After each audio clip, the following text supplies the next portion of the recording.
वक्त वक्त पे एक रिस्पॉन्सिबिलिटी समझी जा रही है आवाम को, यहाँ डोरा के सभी नागरिकों को हम बता सकें कि इस समय हमारी सूरत हाल क्या है, ग्राउंड पे पोजीशन क्या है, किस तरह के मेजर्स एडमिनिस्ट्रेशन को और लोगों को लेने की ज़रूरत है ताकि हम जल्दी से जल्दी इस तरह की सिचुएशन से बाहर निकलें। हमारी क्या रिस्पॉन्सिबिलिटीज़ हैं, हमारे क्या फ़र्ज़ हैं और इस सिचुएशन को टैकल किस तरीके से किया जा सकता है। सभी का अपना अपना रोल है ये।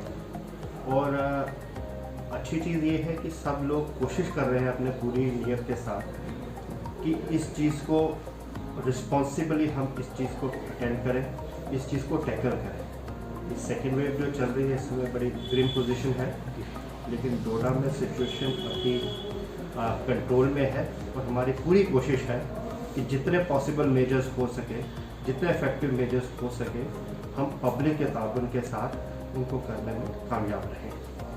तो कुछ चीज़ें इम्पॉर्टेंट मैं शेयर करूँगा। पहली चीज़ ये है कि पहले रुख कोविड का था अर्बन एरिया में ज़्यादा, अब धीरे धीरे ये हमारे रूरल एरियाज़ की तरफ भी बढ़ता जा रहा है और उसके लिए इमीडिएट मेजर लेने की ज़रूरत थी। और सबसे इम्पोर्टेंट ये चीज़ है कि लोग अभी हमारे घरों पे हैं क्योंकि रिस्ट्रिक्शंस है, लॉकडाउन लगा हुआ है। घरों में उनको किस तरह की सहूलतें मिले, किस तरह की कंसल्टेशन की फैसिलिटी मिले, अगर कोई बीमार है तो किस तरह की इंटरवेंशन वो रिक्वायर्ड है, उसके लिए सोचा गया था। तो अभी ऑनरेबल एलजी साहब की इंस्ट्रक्शन के मुताबिक हम हर पंचायत में एक 5 bedded Covid care centre panchayat level पे सेटअप कर रहे हैं। उसके लिए ऑलरेडी काम स्टार्ट हो गया है। पर्पज़ उसका ये है कि होम आइसोलेशन में तो हम रखते हैं लोगों को, लेकिन टेंडेंसी ये है कि ज़रूरी नहीं है कि हर किसी के पास उस तरह का एनवायरनमेंट हो, उस तरह का माहौल हो कि वो रहना भी चाहे तो आइसोलेशन में पॉसिबल नहीं है। हो सकता है कि टॉयलेट की कमी हो, ज़रूरी नहीं है कि हर घर में हर कमरे के साथ टॉयलेट हो। तो एक घर में अगर 2 से ज़्यादा लोग आइसोलेशन में रखना है तो मुश्किल पड़ जाती है। उस चीज़ को देखते हुए ऐसा किया गया कि एक होम आइसोलेशन की फैसिलिटी कम से कम 5 बेडेड की हर पंचायत में, वो हमने कल आइडेंटिफाई कर ली है। क्रॉस हमारे 237 पंचायत है, वहाँ पे कहीं पंचायत घर है, कहीं स्कूल्स हैं, कहीं कम्युनिटी हॉल है, वहाँ 5 बेडेड लगेंगे।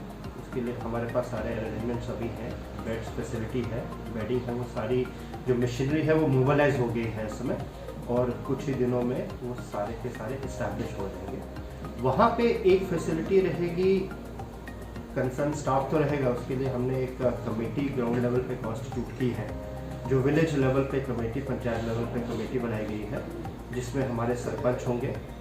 ऑलरेडी वो काम कर रहे हैं, लेकिन एक ऑर्गेनाइज्ड वे में सभी पंच उसके मेंबर होंगे, सेक्रेटरी पंचायत मेंबर होगा, आशा वर्कर्स होंगे, सारे आंगनवाड़ी वर्कर होंगे।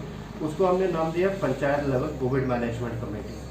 वो इस सेंटर की देखरेख करेंगी, ना सिर्फ इस सेंटर की देखरेख करेंगी, उस पूरे पंचायत में पूरी सुपरविजन और मॉनिटरिंग करती रहेंगी, क्योंकि उनका लोगों के साथ ताबुन है, लोगों के साथ कॉन्टैक्ट है, उनके पास इनपुट्स रहती हैं। तो वो एक किस्म से एडमिनिस्ट्रेशन और लोगों के बीच का एक ब्रिज एक्ट करेंगे, इंटरफेस एक्ट करेंगे, ताकि अगर किसी भी को कोई प्रॉब्लम है, वो होम आइसोलेशन में है तो होम आइसोलेशन में किस तरह का वो प्रोटोकॉल कर रहा है उसको असिस्टेंस में मदद करेगी। दूसरा, अगर उसकी ज़रूरत है, ऐसी कोई कंडीशंस होम में नहीं है, तो उसको वो panchayat level Covid care centre में बिठाएंगी और कोविड केयर सेंटर में उसका देख रेख रखा जाएगा। उसमें एक जो निचले स्तर पर है वो रहेगी हमारी पंचायत लेवल कमेटी, उसके साथ एक incharge nodal officer, medical officer लगाया जाएगा, जो कि कुछ 2, 4, 5 पंचायतों के ऊपर होगा। वो नियरेस्ट आपका सब सेंटर PHC या आपका कम्युनिटी हेल्थ सेंटर का होगा। उसकी रिस्पॉन्सिबिलिटी होगी, उस कमेटी के साथ वो बिल्कुल लाइजन रखेगा और लोगों को जो कंसल्टेशन है, मेडिकल कंसल्टेशन वो देगा, किसी दवाइयों की दिक्कत ना हो वो देखेगा, वहाँ सारी फैसिलिटीज़ है वो देखेगा। अगर शिफ्ट करने की ज़रूरत पड़ती है तो जो नेटवर्क एम्बुलेंस का है या शिफ्टिंग के जो अरेंजमेंट्स है वो डॉक्टर की और उस टीम की जो पंचायत लेवल पे उनकी आपस की कोऑर्डिनेशन में और उनकी रिस्पॉन्सिबिलिटी रहेगी। हर एक पंचायत का जो लेवल कोविड केयर सेंटर है, इसको लिंकेज होगी जो नियरेस्ट हमारा कोविड केयर सेंटर है, जो असली में मेडिकल इंस्टीट्यूट है, यहाँ पे कुछ हद तक फैसिलिटीज़ होंगी जो आपके माइल्ड सिम्टोमेटिक केसेस हैं उनको ट्रीट करने के लिए उनका वहाँ के साथ में ताउन रहेगा। वो सारी की सारी CMO साहब ने इशू कर दिए हैं डिटेल, तो आज शाम तक और कल तक सारी डिटेल्स आ जाएंगी पब्लिक डोमेन में कि कहाँ कहाँ ये सेंटर खुल रहे हैं। दूसरा, उन सेंटर्स के लिए कमेटीज़ क्या बनी है। तीसरा, उस सेंटर के लिए जो इंचार्ज मेडिकल अफसर है उसका नाम और उसका कॉन्टैक्ट नंबर रहेगा। तीसरा, वो सेंटर को अगर कोई दिक्कत आती है शिफ्ट करना हो कोविड सेंटर में, तो वो कौन सा सेंटर है, वहाँ कौन इंचार्ज है, और वहाँ एम्बुलेंस वगैरह जहाँ पे भी नियरेस्ट पॉसिबल है नेटवर्क हमने किया हुआ है। तो वो सारी की सारी चीज़ें बड़ी इंपॉर्टेंट है कि क्राइसिस के वक्त कम्युनिकेशन बहुत इंपॉर्टेंट है। वो कम्युनिकेशन नेटवर्क पूरा मैंने डायरेक्शन दी है, होपफुली वो सेटअप एक आध दिन में हो जाएगा। बाकी हम कोशिश कर रहे हैं जितनी ऑक्सीजन की फैसिलिटीज़ हो सके, कंसनट्रेटर लोगों के पास अवेलेबल हो सके इन सेंटर्स के, उसके लिए कोई फंड्स की कोई कमी नहीं है, तो उसके लिए सारे इंतजाम किए जा रहे हैं। ये इंस्टीट्यूशन थोड़ी देर में सेटअप हो जाएगा, अच्छी चीज़ है। होपफुली हमारी डिटेरियोरेट नहीं करेगी। अभी हमारे पास 1063 केसेस हैं अभी एक्टिव केसेस, उनमें से 957 केसेस 997 केसेस जो है वो एसिम्प्टोमेटिक है। एसिम्प्टोमेटिक केसेस की होम आइसोलेशन इस समय है, और होम आइसोलेशन में बड़े कम पेशेंट ऐसे देखे गए हैं जिनको फर्दर जरूरत पड़ती है अगर वो अच्छी तरीके से उनकी मॉनिटरिंग हो रही है।